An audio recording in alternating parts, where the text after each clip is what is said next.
ఓం శ్రీమాత్రే నమః. శ్రీ శివాయ గురవే నమః. యఃకర్త జగతాం భర్త సంహర్త మహసాం నిధి ప్రణమామి తమాదిత్యం బహిరంతస్తమోపహం. వీక్షకులకు నమస్కారం. ముందుగా అందరికీ శ్రీకృష్ణాష్టమి శుభాకాంక్షలు. వీక్షకులకు నమస్కారం. నేను మీ దేవులపల్లి రామకృష్ణ శాస్త్రి, ఆర్కే మాతృశ్రీ తెలుగు జ్యోతిషపరమైన యూట్యూబ్ ఛానల్. ఇప్పుడు ఆగస్టు నెల 25వ తేదీ నుండి ఆగస్టు నెల 31వ తేదీ వరకు గల గ్రహ స్థితిగతులని ఒకసారి పరిశీలన చేద్దాం. సింహరాశిలో సూర్యగ్రహం, కన్యారాశిలో కేతుగ్రహం, అలాగే శుక్రుడు నీచ స్థితి, కుంభరాశిలో శనిగ్రహం వక్రస్థితి, మీనరాశిలో రాహుగ్రహం, మేషరాశిలో చంద్రగ్రహం, వృషభ రాశిలో కుజ గురు గ్రహాలు, ఇంకా కర్కాటక రాశిలో బుధగ్రహం వక్రస్థితిలో ఉన్నాయి. ఇటువంటి గ్రహ స్థితి గతులని అనుసరించి ఈ వారం రాశులకి వార ఫలాలు తెలుసుకుందాం. గోపాల గోపాల గోపాల కృష్ణ. ఇప్పుడు మిథున రాశి వారి గురించి తెలుసుకుందాం. మిథున రాశి వారికి రాశి నుండి 2వ స్థానంలో బుధగ్రహం వక్రస్థితి, అలాగే 3వ స్థానంలో సూర్యగ్రహం, 4వ స్థానంలో శుక్రుడు నీచ స్థితి కేతువుతో కలిసి ఉన్నారు. 9వ స్థానంలో శనిగ్రహం వక్రస్థితి, 10వ స్థానంలో రాహుగ్రహం, 11వ స్థానంలో చంద్రగ్రహం, 12వ స్థానంలో కుజ గురు గ్రహాలు సంచరిస్తున్నారు. ఇటువంటి గ్రహ సంచారాన్ని అనుసరించి ఈ వారం ఈ మిథున రాశి వారికి కొంత మధ్యస్థమైన ఫలితాలే కనబడుతున్నాయి.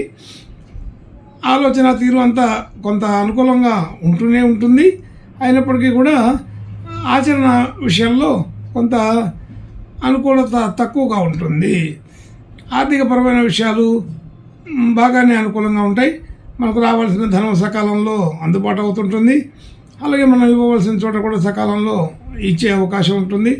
అనేక రకాల విషయాల్లో కూడా ఆర్థిక ఒడిదుడుకుల్ని సరి చేసుకోగలుగుతారు.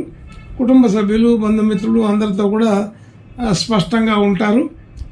అలాగే గృహ వాహన యోగాదులన్నీ కూడా కొంత అనుకూలంగానే ఉంటూ ఉంటాయి. సాధారణ స్థితి. అయితే కొత్తగా ఈ వారంలో క్రయ విక్రయాది విషయాలు పెట్టుకోవడం అంత అనుకూలం కాదని తెలుస్తుంది. విద్యార్థులకి విద్యా సంబంధించిన విషయాలకి కూడా మధ్యస్థంగా ఉంటుందని గుర్తుంచుకోవాలి. విద్యల్లో కొంత నిదానంగా ఉంటారని అర్థమవుతోంది. అలాగే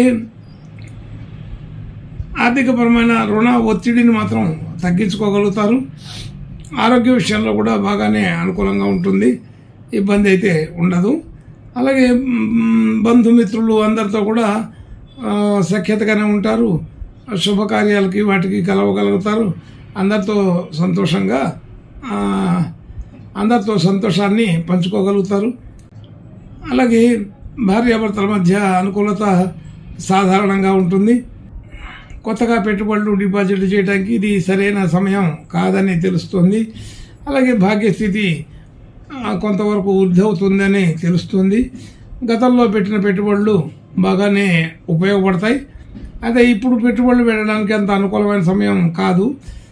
రియల్ ఎస్టేట్లో కానీ షేర్ మార్కెట్ కానీ మొదలైన విషయాల్లో ఇప్పుడు అంత పెట్టుబడులు పెట్టడానికి సరైన సమయంగా అనిపించటం లేదు. కొత్తగా వ్యాపారాది విషయాలు పెట్టుకోవాలనుకునే వాళ్ళకి అంత అనుకూలమైన సమయం కాదు. ఇంకా కొంతకాలం ఎదురు చూడాల్సిన పరిస్థితి ఉంటుంది. కొత్తగా ఉద్యోగ ప్రయత్నాలు చేసే వాళ్ళకి సాధారణమైన స్థితి, కొంత అనుకూలత తక్కువగా ఉందని గుర్తుంచుకోవాలి. అలాగే దూరదేశాలు, దూర ప్రయాణాలు చేసే వాళ్ళకి మామూలుగా ఉంటుంది. అయితే దూర ప్రాంతాల విషయాల్లో ఉద్యోగ ప్రయత్నాలు చేసే వాళ్ళకి మాత్రం బాగా అనుకూలంగా ఉంటుందని అర్థమవుతుంది.